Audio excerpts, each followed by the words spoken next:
don't understand. It was an artwork exhibited on that small plastic table.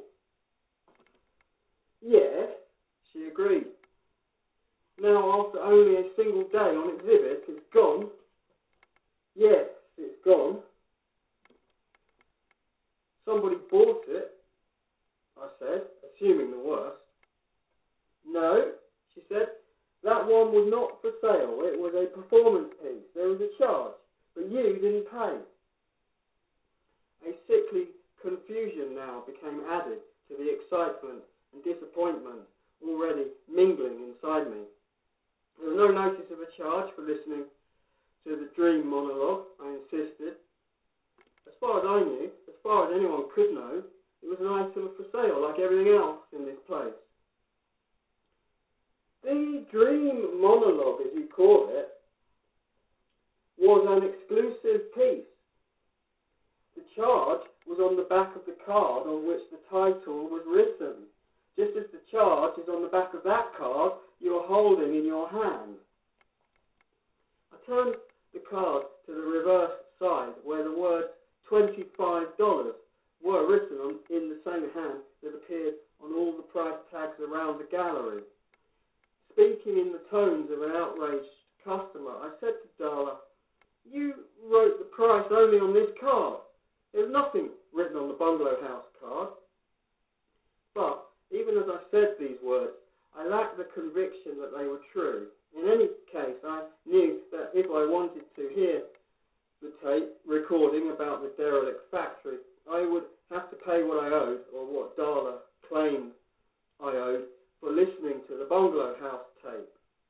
"Here," I said, removing my wallet from my back pocket. $10, $20, $25 for the Bungalow House tape, and another $25 for listening to the tape now in the machine.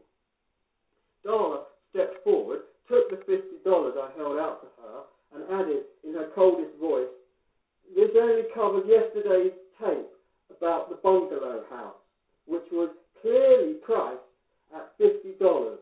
You must still pay $25 if you wish to listen to the tape today." But why should the Bungalow House tape cost $25 more than the tape about the derelict factory? That is simply because this is a less ambitious work than the one dealing with the Bungalow House. In fact, the tape recording entitled "The Derelict Factory with a Dirt Floor and Voices" was of a shorter duration than the Bungalow House, plus silence. But I found it no less wonderful in picturing the same infinite terror and dreariness. For approximately 15 minutes on my lunch break, I embraced the degraded beauty of the derelict factory, a narrow ruin that stood isolated upon a vast plain, its broken windows allowing only the most meagre haze of moonlight to shine across its floor of hard-packed dirt, where dead machinery lay buried in a grave of shadows and languished in the echoes of hollow, senseless voices. How utterly desolate, yet all the same wonderfully comforting, was the voice that communicated its message to me through the medium of a tape recording. To think that another person shared my love for the icy bleakness of things. The satisfaction I felt at hearing that monotonal and somewhat distorted voice speaking so intimately of scenes and sensations that perfectly echoed certain aspects of my own deepest nature. This was an experience that even then, as I sat on the floor of Darla's art gallery listening to the tape through enormous headphones, might have been heartbreaking. But I wanted to believe that the artist who created these dream monologues about the bungalow house and the derelict factory had not set out to break my heart or anyone's heart. I wanted to believe that this artist had escaped the dreams and demons of all sentiment in order to explore the foul and crummy delights of a universe where everything had been reduced to three stark principles. First, that there was nowhere for you to go. Second, that there was nothing for you to do. And third, that there was no one for you to know. Of course, I knew that this was an illusion like any other. But it was also one that had sustained me so long and so well, as long and as well as any other illusion, and perhaps longer, perhaps better. Darla, I said, when I had finished listening to the tape recording, I want you to tell me what you know about the artist who made these dream monologues. He doesn't even sign his works. From across the front section of the art gallery, Darla spoke to me in a strange, somewhat flustered voice. Well, why should you be surprised that he doesn't sign his name to his works? That's how artists are these days. All over the place they are signing their works with only some idiotic symbol or a piece of chewing gum, or just leaving them unsigned altogether. Why should you care what his name is? Why should I? Because, I answered, perhaps I can persuade him to allow me to buy his works instead of sitting on the floor of your art gallery and renting these performances on my lunch break. So you want to cut me out entirely? Darla shouted back in her old voice. I am his dealer, I tell you, and anything he has to sell you will buy through me. I don't know why you're getting so upset, I said, standing up from the floor. I'm willing to give you a percentage. All I ask is that you arrange something between myself and the artist. Darla sat down in a chair next to the curtained doorway separating the front and back sections of the art gallery. She pulled her emerald shawl around herself and said, even if I wished to arrange something, I could not do it. I have no idea what his name is myself. A few nights ago he walked up to me on the street while I was waiting for a cab to take me home. What does he look like? I had to ask at that moment. It was very late at night and I was drunk, Darla replied, somewhat evasively it seemed to me. Was he a younger man, an older man? An older man, yes, not very tall, with bushy white hair like a professor of some kind. And he said that he wanted to have an artwork of his delivered to my gallery. I explained to him my usual terms as best I could since I was so drunk. He agreed and then walked off down the street. And that's not the best part of town, to be walking around all by yourself. Well, the next day, a package arrived with the tape recording machine and so forth. There were also some instructions which explained that I should destroy each of the audio tapes before I leave the art gallery at the end of the day, and that a new tape would arrive the following day, and each day thereafter. No return address is provided on these packages. And did you destroy the Bungalow House tape? I asked.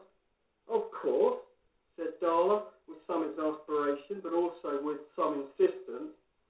What I care about some crazy artist's work or how he conducts his career?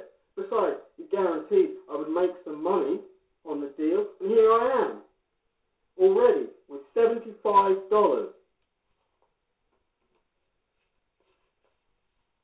So, why not sell me this dream monologue about the derelict factory? I won't say anything. Darla was quiet for a moment and then said, he told me that if I didn't destroy the tapes each day, he would know about it and that he would do something. I'd forgotten exactly what he said. I was so drunk that night. But how could he know? I asked. And in reply, Darla just stared at me in silence.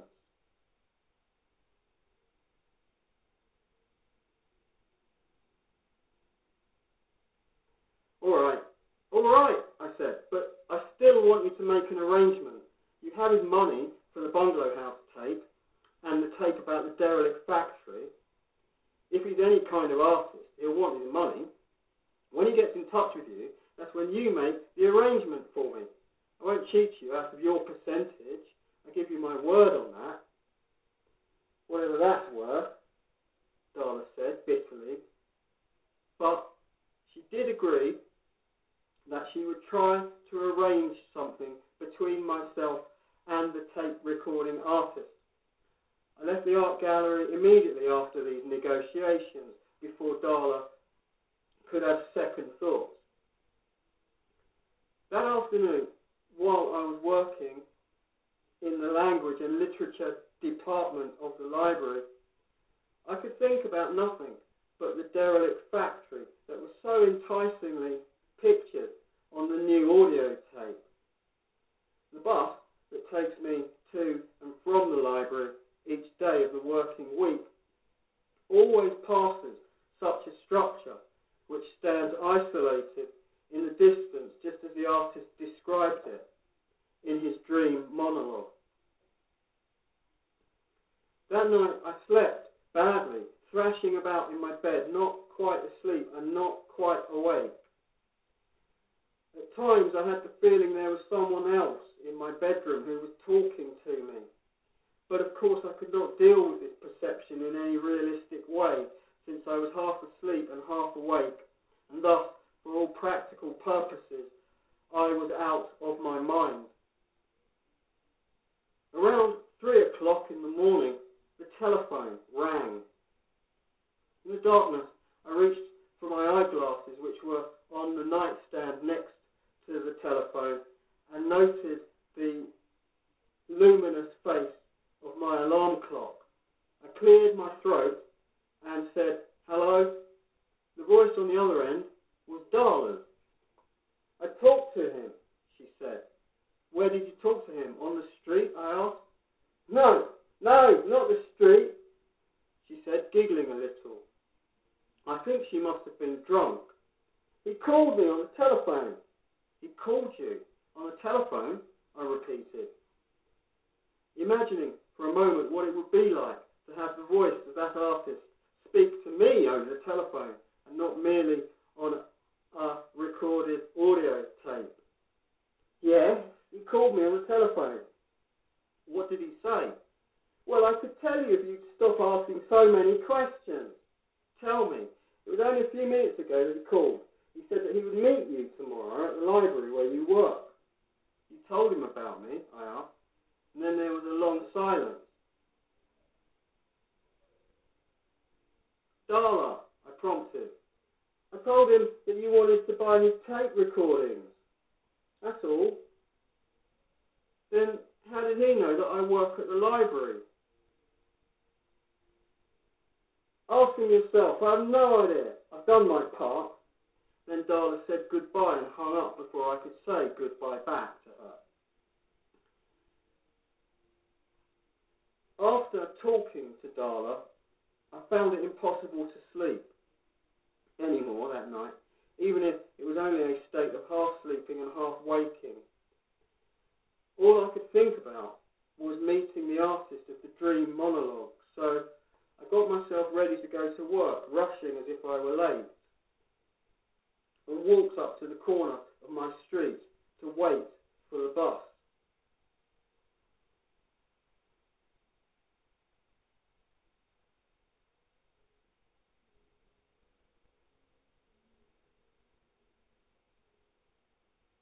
It was very cold. As I sat waiting in the bus shelter, there was a sliver of moon high in the blackness above, with several hours remaining before sunrise. Somehow I felt that I was waiting for the bus on the first day of a new school year, since after all the month was September, and I was so filled with both fear and excitement.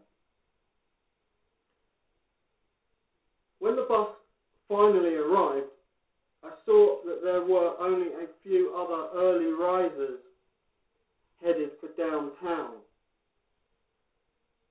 I took one of the back seats and stared out the window, my own face staring back at me in black reflection. At the next shelter we approached, I noticed that another lone bus rider was seated on the bench waiting to be picked up.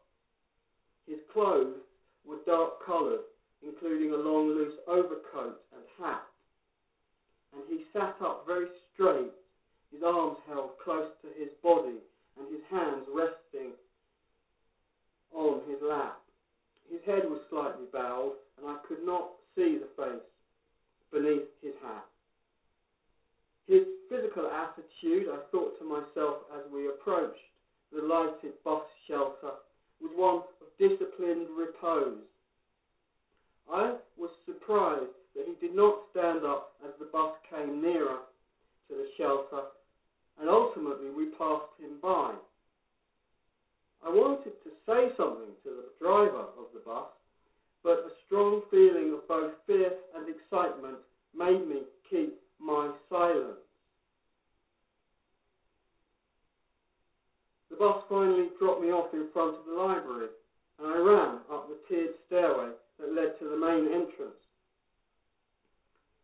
Through the thick glass doors I could see that only a few lights illuminated the spacious interior of the library.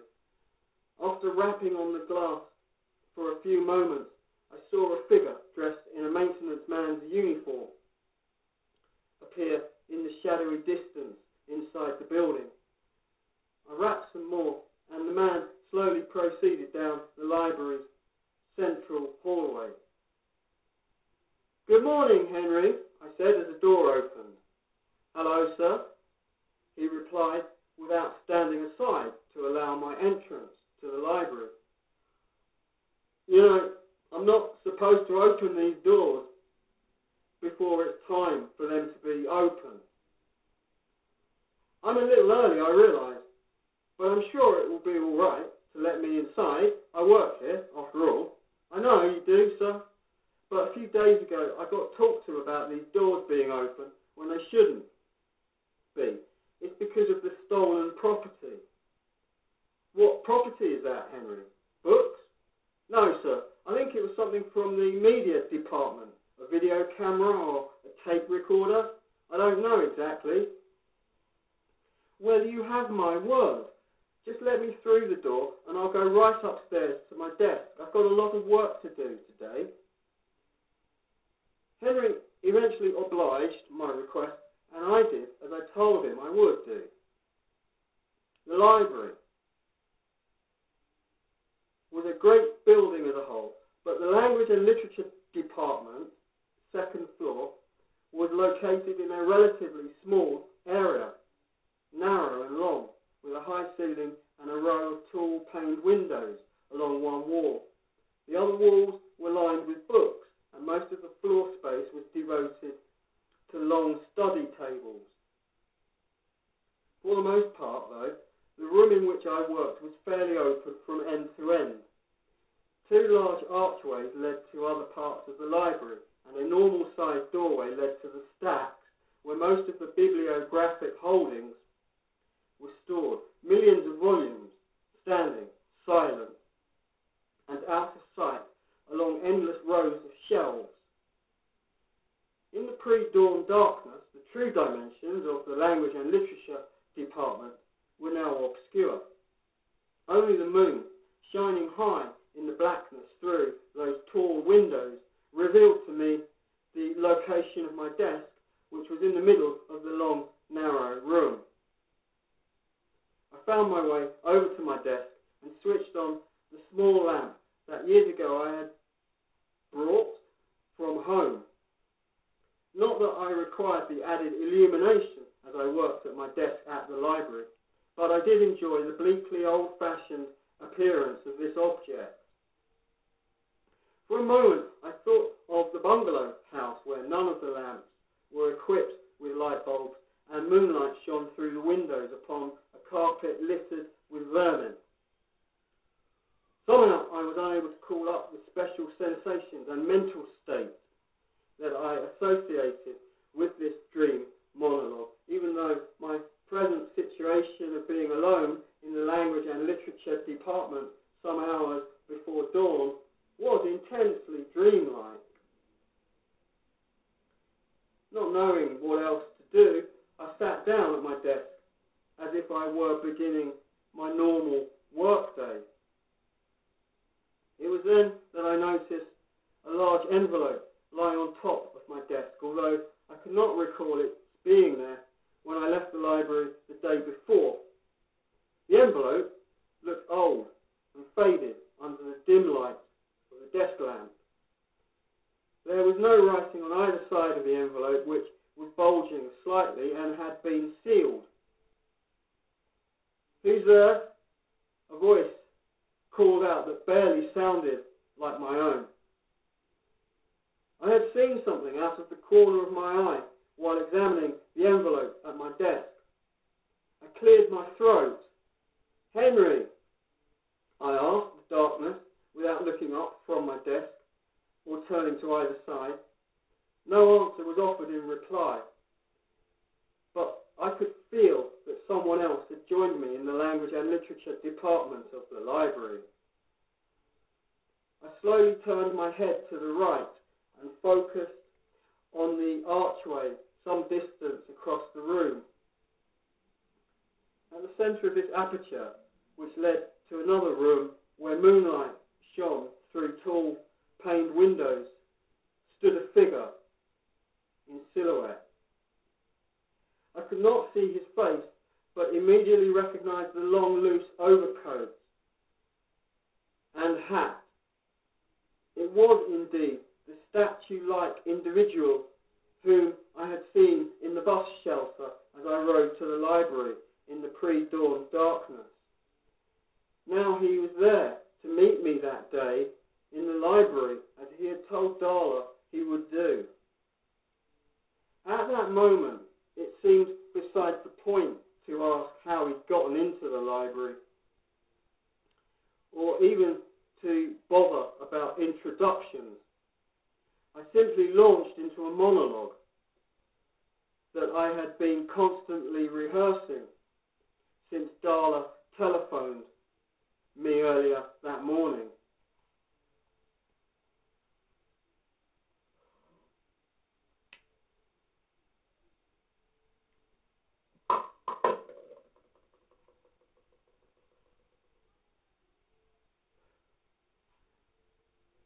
"I've been wanting to meet you," I started.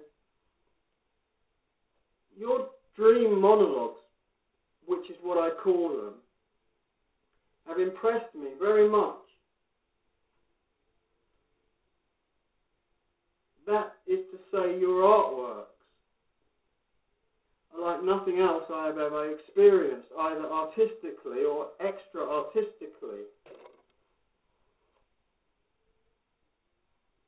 It seems incredible to me how well you have expressed subject matter with which I myself am intimately familiar. Of course, I am not referring to the subject matter as such, the Bungalow House and so forth, except as it calls forth your underlying vision of things. When, in your tape-recorded monologues, your voice speaks such phrases as infinite terror and dreariness, or ceaseless negation believe that my response is exactly that which you intend for those who experience your artworks. I've continued in this vein for a while longer, speaking to the silhouette of someone who betrayed no sign of he heard anything I said.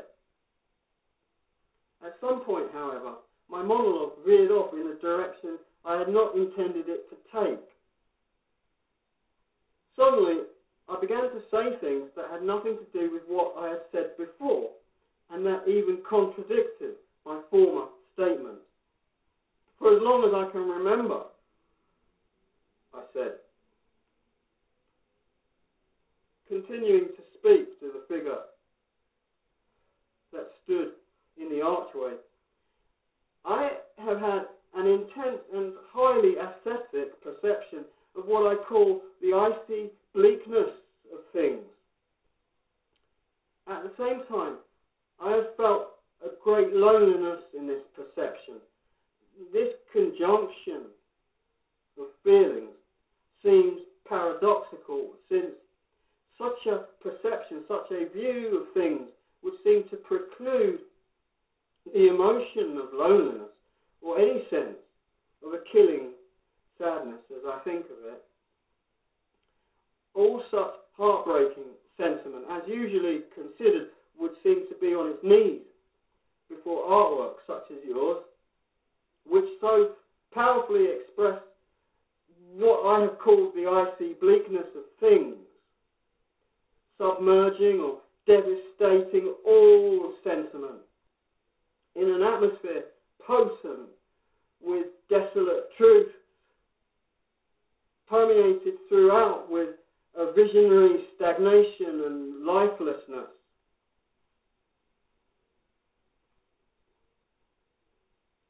Yet, I must observe that the effect, as I now consider it, has been just the opposite.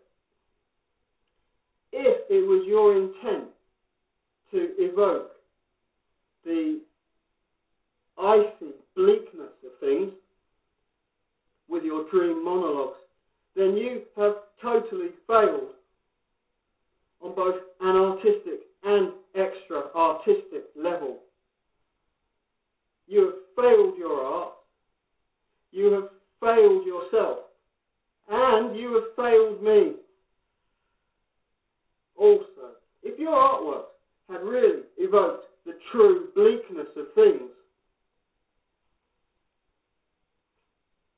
then I would not have felt this need to know who you are.